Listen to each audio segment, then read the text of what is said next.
Debout Congolais, unis par le sang, unis dans l'effort pour l'indépendance. Nous devons ensemble avoir conscience que nul autre que nous-mêmes ne viendra sauver notre nation et que cela exige de chacun de nous une mobilisation tous azimuts.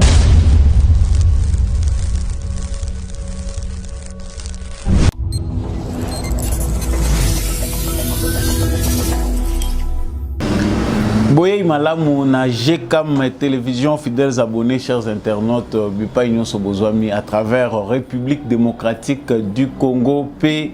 Mokili Mobimba Samba Olonga souhaité bino bon week-end na écoute y a la voix des éclairés à travers émission Debout Congolais. Bipa Union Sobozwami boye pe malamu ete rituel y a émission Oyo et senga kanabiso nyonso toye ba ete justice yanzambe moto échappaka na contrôle nangote justice yanzambe ezalaka incontournable mabe to malamu to salaka ezalinde molona tôt ou tard nous finissons par récolter les fruits de nos actes. Alors comme benga yankete comme benga pe tout puissant riche ou pauvre faible ou puissant biso nyonso to kofuta mabe na biso. Il n'est pas tard pour changer ezala nango sentence c'était un rappel pour biso stoyeba kotambola dans l'ordre. Ce qui ko changer ezapé malamu.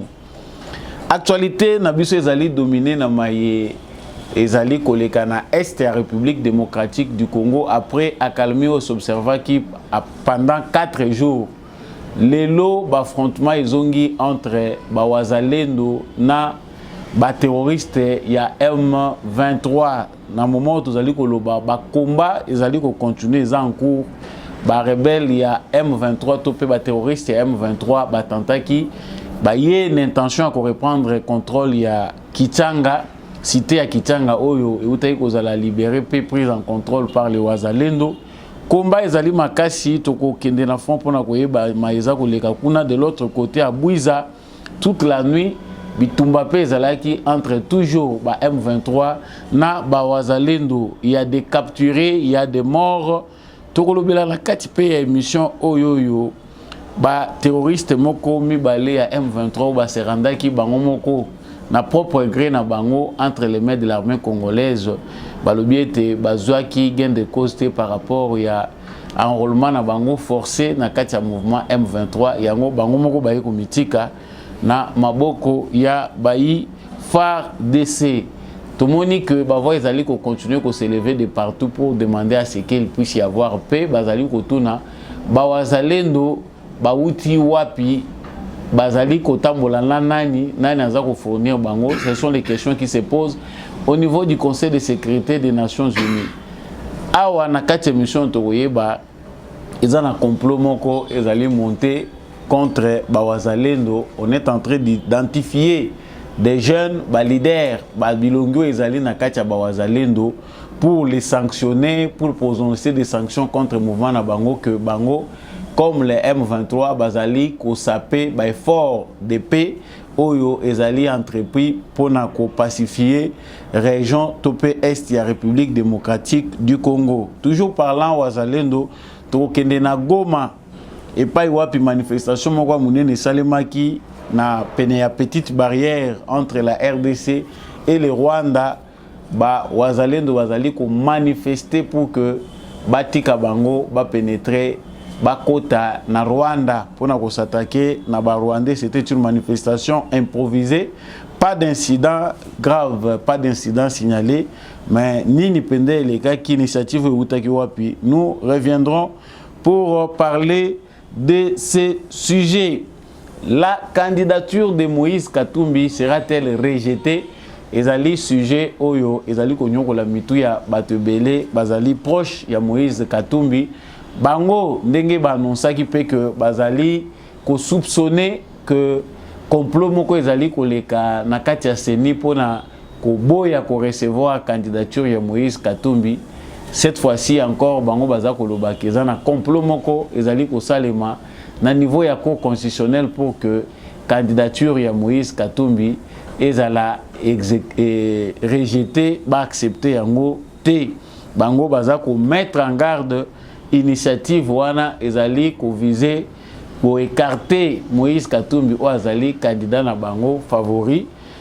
Soki Congo et olingi kopela moto te, il faut que bango bamona candidat na bango azala comme tous les autres candidats présidents de la République.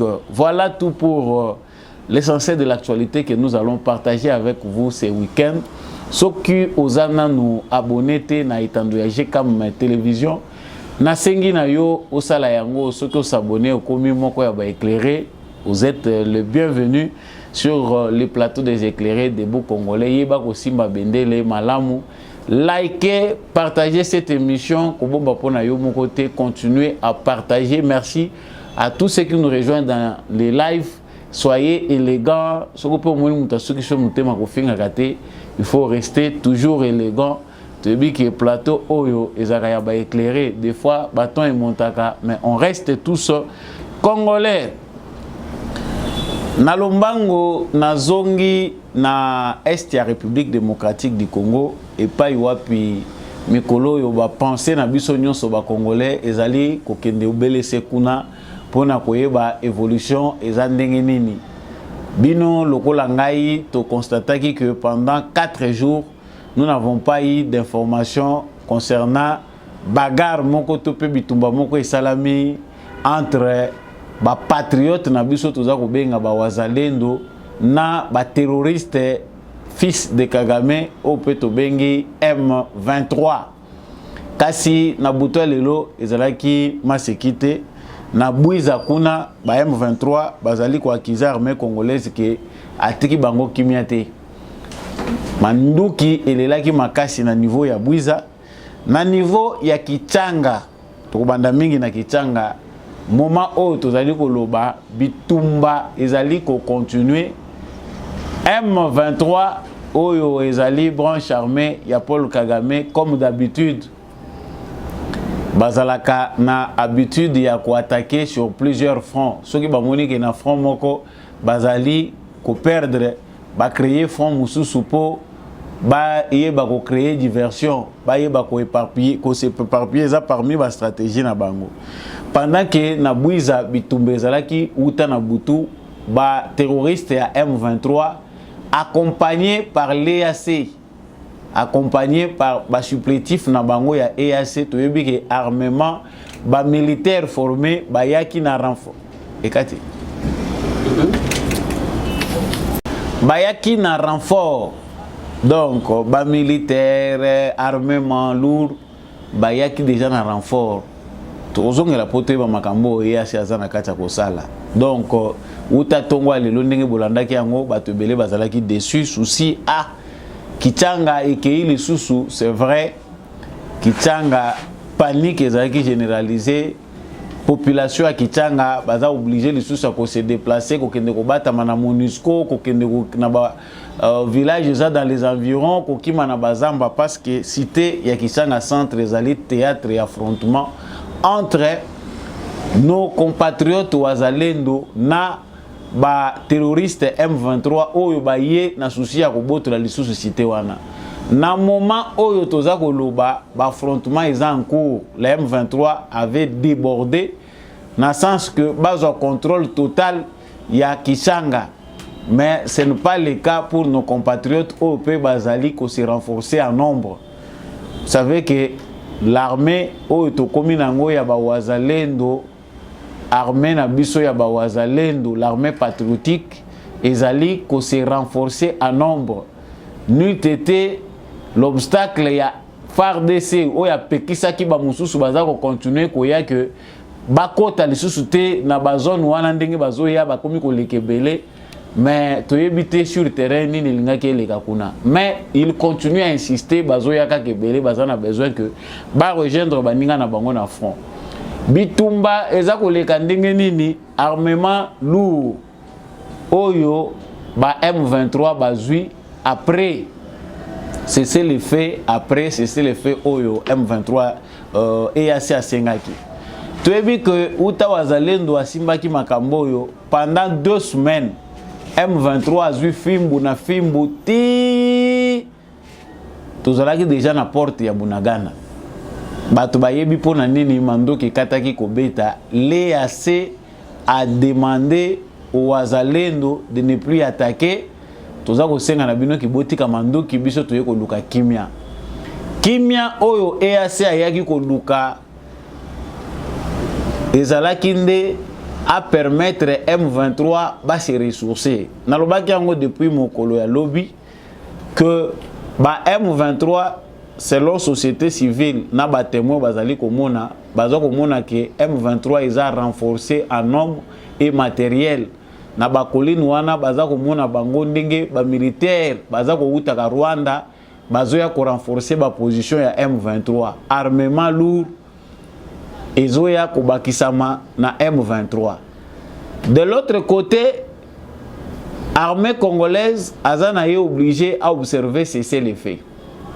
Ce qu'on déplore ici ezali retard et armée na biso pona ko reprendre cité ya Kichanga sous prétexte que tozali ko observer cesser les faits. Depuis que Bawazalendo ba récupéraki Kichanga ezalaki toujours na maboko ya Bawazalendo. Notre armée bakokaki déjà kozala rapide pour récupérer ses positions, mais remettre de l'ordre comme dans d'autres parties na Masisi. Mais retard oyo ya déploiement ya ba militaire na ba la police na biso pona kozwa contrôle malamu ya cité wana ya Kichanga esali ke cité za la lisusu attaquer. Na stratégie ya ba M23 ezali stratégie ya Rwanda. Multiplication ya ba front ya combat. Lokola bayebi que armée congolaise Wazalendo lelo bazali obligé bakende na ba front ebele ba multiplier ka ba front ba distraire bino kotoyo ba créer front mususu. Lokola frappe le kaki makasi na butu ya lelo na Bwiza. Pour ceux qui sont dans les réseaux sociaux, vous verrez que les rwandophones qui sont dans les réseaux sociaux, l'armée numérique de Paul Kagame se plaint beaucoup que l'armée congolaise azali ko bombarder ba position na bango na Bwiza sans même tenir compte des populations civiles. Milelo bandai kolela na Bwiza lokwa ba monike kuna na Bwiza ba position mingi Wazalendo azako nyoko la bango. Qu'est-ce qu'ils doivent faire? C'est d'aller maintenant rapidement s'attaquer na cité ya Kichanga pendant que de l'autre côté Bitumbezali Kobunda. Bawazalendo basalaki repli parce que ceux qui étaient à Kichanga ne s'attendaient pas à une attaque. Bazalaki obligé de se renforcer. Barekilaki parce que s'attendait à une attaque wanate. Tant que barekile na 3 km, bawana balobino il faut to landa bango pour to achever bango libela to consolider nyonso. Cité Mobimba lisusu ya Kichanga ba chanter victoire na bango. Pendant qu'ils cherchaient à consolider leur position na Kichanga centre et puis Kichanga Mobimba général, Wazalendo zongeli bango lisusu na force. Nombre eza na likambuta. Tabazolo baki armée à Congo au total il faut to komata plus d'1 million. Ceux qui to sangisi ba réserviste na ba militaire actif il faut to komana 1 million. Force ya nombre ya ba Wazalendo esali que bazongi lisusu na puissance de feu. Donc au moment où tozako lobana bino Kichanga n'est pas entre les mains de M23. Bazako bunda aux alentours ya Kichanga bitumba eza makasi. Il y a 2 fronts na minute bitumba eza ko bundama na Bwiza bazwa ki échec makasi na butu ya lelo parce qu'il se défendait. Mais d'où provient la force de M23 na moment oyo bango bazako lela ki armée congolaise azali ko soutenir azali ko respecter c'est le fait l'EAC la force régionale na moment tozako lobana bino EAC asali bouclier na ye bakomi ko bunda bitumba. Parce que devons-nous retenir que soki ba force na biso awa ya Bawazalendo bazali ko s'attaquer na M23 comme une état faiblesse mokili mobimba ezalaka paniquer. Nous avons reçu des questions ezako uta de partout. Bawazalendo baza banani na bintu ke ita vanda na Congo azako tuna question ba répondre ba autorité congolaise ba yebisa qui sont les Wazalendo. Comment se sont-ils organisés pour combattre à point oyo minduki bazweli wapi? Et on voit des réactions qui émanent de partout. Tant M23 a contrôlé la cité Union, ça a continué à sakana na ba Congolais. On ne voit pas de communiquer. Bazako vanda kimia.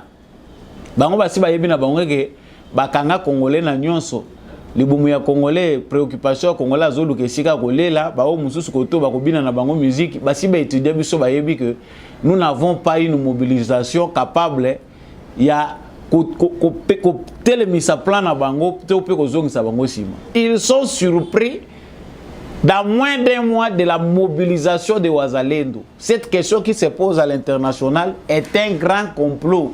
Na moment tozali koloba complot eza makasi na Nations Unies balingi ba classer Wazalendo na M23 à pied d'égalité.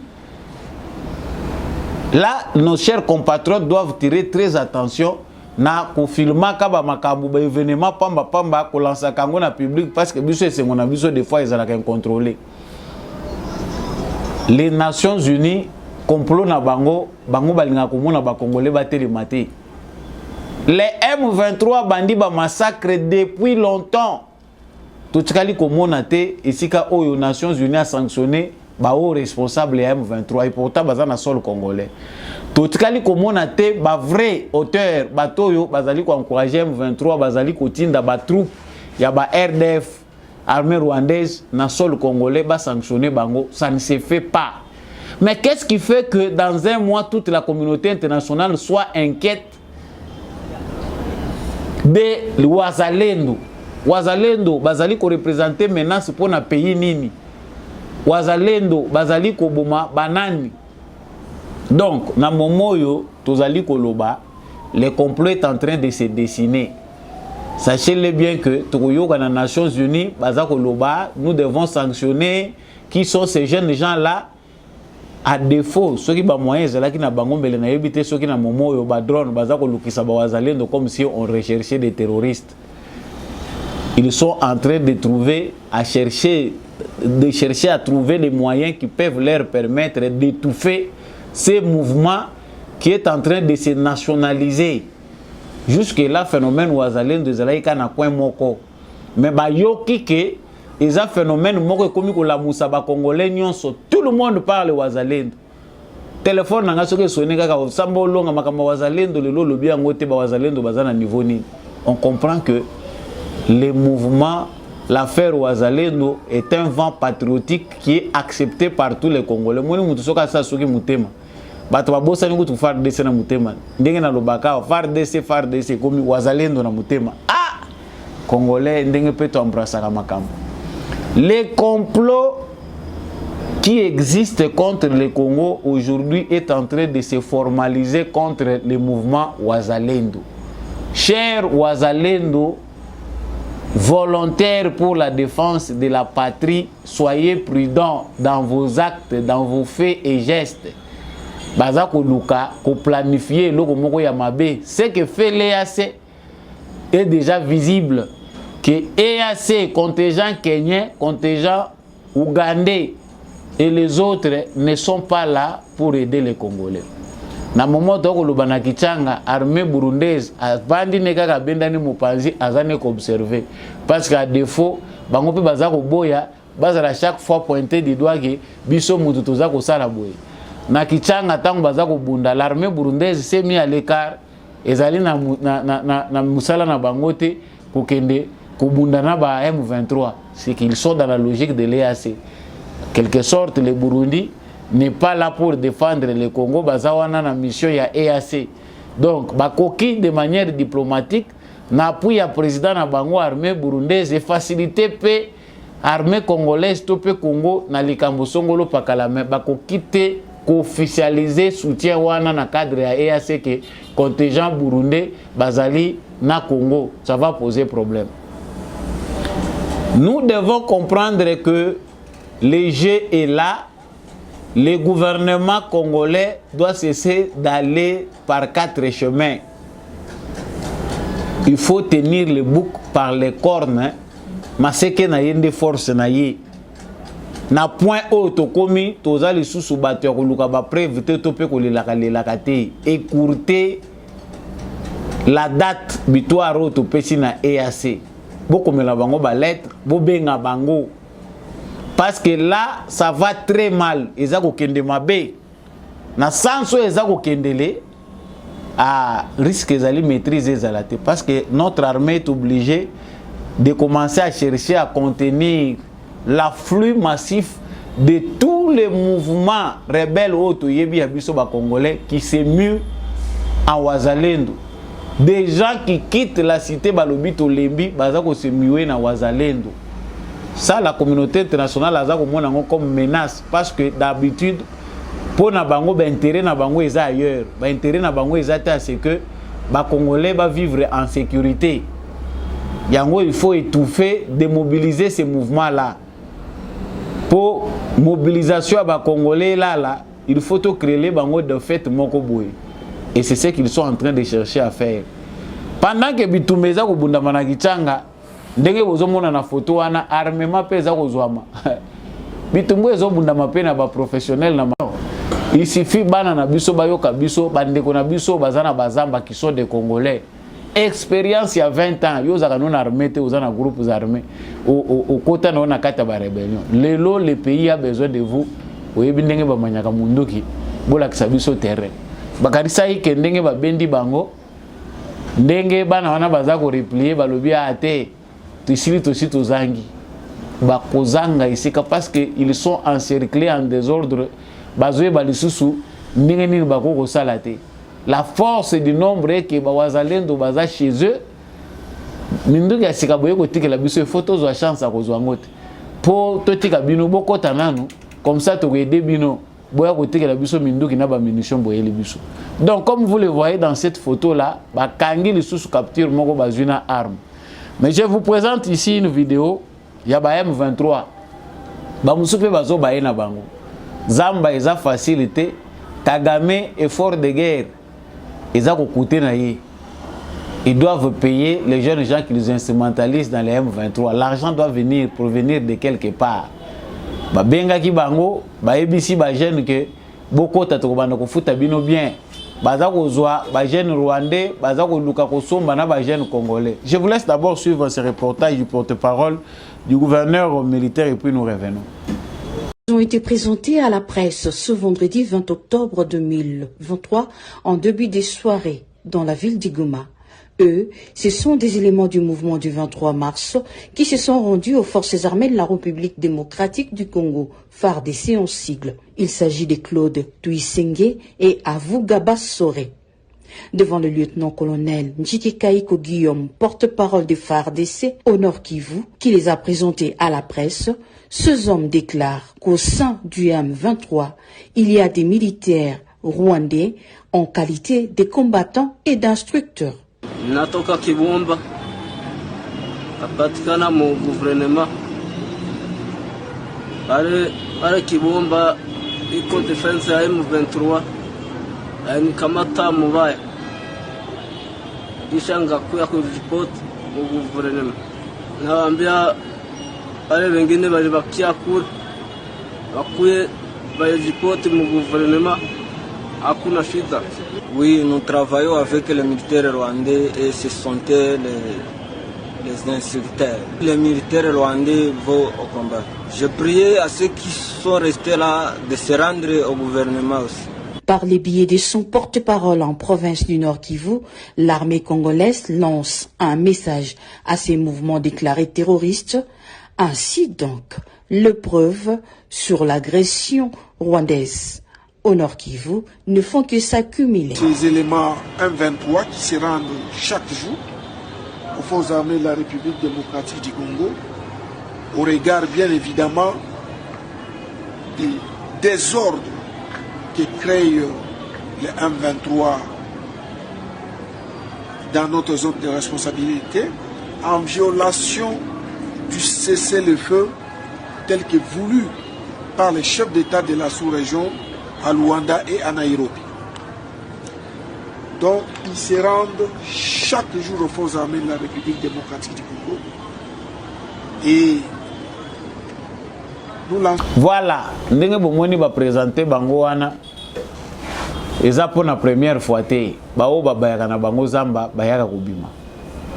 Bayako senga pardon, basenga ki déjà que il faut qu'on fongola ka ba brèche pour les jeunes. Oh bazana M23 bamoni ka venir ezate bayaka komitika ka bango moko. Bole ki sa ko serete. Donc le problème ezali na kati ya koleka na moment tozali koloba eza d'ordre stratégique, la guerre de stratégie. Les Congolais avec Félix Tshisekedi ont reçu déjà à moitié, si je peux dire comme ça, la mobilisation qu'il faut avoir pour nous défendre Mboka. Tous en avons à peu près 50%. Peut-être que nous avons exagéré pour les autres efforts à la makasi. Donc, dans le moment où nous allons les combats se poursuivent, mais l'armée, le gouvernement congolais doit prendre ses responsabilités pour éviter que Makamboya ko dégénérer. Bana wana baza ko kota na zamba bandimi ba mususu baza ko tika ba mouvement na bango rebelle balobi awa biso nyonso tozozinda kotoyo. Il faut li souper ya ba kolombo kayemo na bango malamu parce que c'est par là aussi que ba ennemi na biso ba ko profiter pour inventer de faux mouvements. Parce que ba mususu pe ba ko ika ko banda lisusu ko imiter geste wana pona ko infiltrer biso lisusu. Spécialité à dédoublement eza makasi. Kagame le fait. Tout le monde qui peut Kabila ko sala yango. Nous avons l'illustration à Bamaï Maï comment soki combien illustration et tout le monde qui a bakamwena sapu. Les spécialistes de dédoublement sont là. Donc pour clore cette affaire Etali ya Wazalendo à Esengeli Armée Nabiso a fait sa message clair sur l'initiative du gouvernement que Toshito Komi. Vidéo pena landagia wa et se pelisinga makasi parce que tozo ya malembe. Ba avion transporteur ya ba troupe ya RDC ezape ko sala musala nango. Ndenge bozomona vidéo wana l'avion air ya ba troupe ya RDC Kabilati akeyibwe 18 ans ateki biso te donc pona komema ba troupe bana batu bazokende bavandi lokola bavandi na mabele na kati ya ba avion. Mais désormais, même bango moko ta bazolo bana bazomona ke oui des moyens. Oui que bato belé bazole la ba salaire na bango mbongo ezomona na te. Effort de guerre. Bato musu ba sali 2 mois bazomona salaire te, mais on est obligé de mettre les moyens pour la sécurité. Que le gouvernement congolais de manière brève disent la vérité à l'EAC, le peuple congolais ne veut plus de votre présence. Nous avons forcé notre peuple pour que vous soyez là. Comme les résultats ne sont pas satisfaisants, n'attendez pas le 8 décembre. Parce que nombreux d'autres événements vont encore se faire. D'ici au côté novembre, quelques jours. Mais novembre, attention, il y a beaucoup de choses qui risquent d'arriver. Et c'est important que notre gouvernement prenne de bonnes dispositions. Entre-temps, la petite barrière, il y a Goma, petite barrière entre RDC et Rwanda. La barrière, il y a Mouké, frontalière. Les alliés qui séparent Bissona Rwanda. Bawazalendo bakepe lisusu ebele kuna. En tout cas, bake manifestation na bango improvisé. Tout landa bango na nusima tozongi.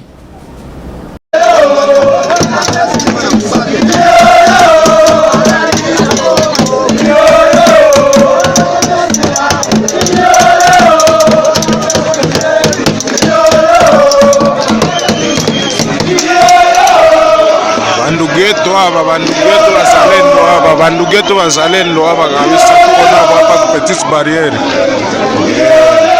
Tukona hapa petite barrière kabisa bandugeto bazalendo. Tukona hapa sai petite barrière.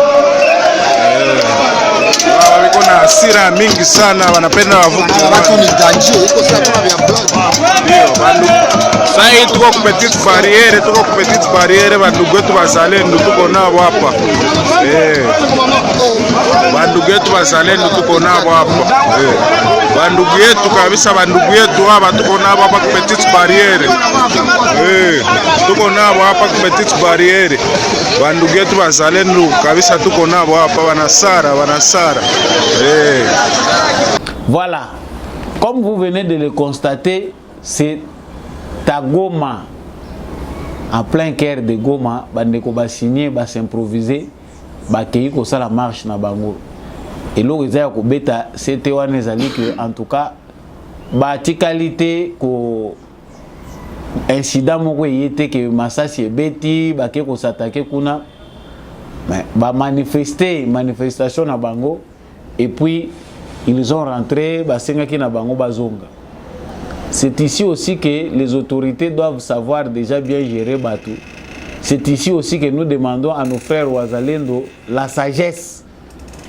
Nous partageons une frontière avec le Rwanda qui a renforcé la présence de ces militaires dans la frontière Rwanda parce qu'il y a na RDC aussi mbalisouté. Bissopé à notre niveau, nous devons prendre des mesures nécessaires.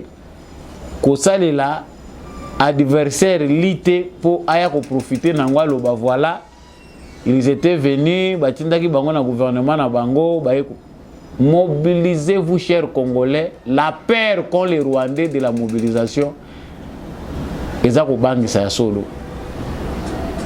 Mais que le gouvernement congolais prenne déjà de bonnes dispositions parce que la mobilisation elle va encore venir très grande, devenir très grande cette mobilisation. Il faut que le gouvernement congolais prenne de bonnes dispositions. Langage oyo ya kosenga ka communauté internationale ya kolobaka malembe Paul Kagame na batu na bazoyo ka ngo malamu te. Et il est important ici que le gouvernement congolais aille déjà ndenge nini ya ko encadrer population congolaise parce que tout le monde va s'ingérer dans cette affaire et là il est comme incontrôlable. Sangwami Balé, tozali kolobela awa, ezali likambo ya candidature ya Moïse Katumbi. Monsieur Moïse Katumbi, comme les autres 23 candidats, ba déposaki ba candidature na bango. Seni azali na devoir ya ko réceptionner ba candidat wana, oyamba ba dossier na bango, ce qui est recevable. Selon l'expert ou va travailler à Seni pour étudier le dossier. Mais les Kamaro Kamwa, Seni a yambi ba candidature union Seni a lobby en tout cas inclusivité biso tout to sali. Tozu ba candidature union 24, il n'y a aucun problème. Totindi yango na cour constitutionnelle. Pour cour constitutionnel, à ça la paix Moussala Oyaye. Biso, tout suite au inclusivité, il faut que ba candidat bazala. Quand Nanga Nani Denis Kadima parle de l'inclusivité, on sent qu'il est sous les menaces. Ba menace de l'équipe Mingi. Non, bino, ba esi bino na seni, bozan a tendance à écarter candidat moko. Question ya ba français. Mituna et l'équipe Belé, n'oublions pas que Denis Kadima a fait un tour à l'extérieur du pays. Bato, bazako bengi seye balobi que vous allez vous préparer pour écarter candidat moko et les candidats qui pèsent beaucoup c'est Moïse Katumbi. Bozolinga bolongola na course la CENI dans cette manœuvre là. CENI a sokoli na ye maboko alobi en tout cas biso tokelaka mibeko to tozali na ba prérogative ya biso. Sur base ya ba dossier oyo ya déposé awa biso to recevoir union 24 to tindi yango na cour constitutionnelle Denis Kadima lingala la nae pongi ya malamu po biso tozo se poser question. Moïse Katumbi, s'il s'agit du même Moïse Katumbi oyo Alexis Mamba ministre de la justice a botolaki document sous prétexte qu'ils allaient dans l'irrégularité. Est-ce que on a eu à revoir ces dossiers-là, bah, PCA certificat de nationalité, ou c'est passé comme ça, comme de la fumée? Si ça s'est passé dans la procédure où ils allaient normalité, en tout cas, la justice doit faire son travail parce que Mouto a za faussaire. Mouto yo a côté ici document dans le lingue singélité. La justice doit s'en charger. Mais comme il rôle à l'Ikambo, il y a l'intimidation. Nous, association katangaise, nous, organisation, l'ensemble de toutes les associations katangaises, mettons en garde. Mais tout ça va continuer à tourner en 2016. L'association katangaise des Alagité. Parce que les mêmes associations étaient en 2016. Moïse Katumbi a été écarté de la course présidentielle. Mapata Ikoyate, Joseph Kabila pa Kendata Zalaki Nabino, votre fils Katanga. Mais, Mouta Zalaki Nabino a Kendaki, ake ba commissaire exilé à wake exil forcé. Pour nani tout le monde a quitté des ordres makele bazakolo. Mais aujourd'hui, au nom du chantage, on voit les réseaux sociaux submergés de messages. Non, ils ont un complot moko tribal, on veut exclure les candidats Katumbi. Si vous voulez voir oser, l'icolo y a intimidation oyo, cour constitutionnelle, à cause de la disposition, il y a quoi invalider candidature oyo. Sur base seulement des informations que nous avons, on ne voit pas comment la Cour constitutionnelle peut accepter un candidat qui a plusieurs nationalités. Les nationalités qu'il a, il n'a pas renoncé à d'autres. À Tchali ko garder. Lola ebaïne que Congo est à poubelle, quand je peux, nako kende na gauche, na une nationalité ou na droite, na une nationalité. Il était en Belgique. Bakangi pour na passeport à bandaye ko salela. Ce qui est de faux, ce qui ndengeni.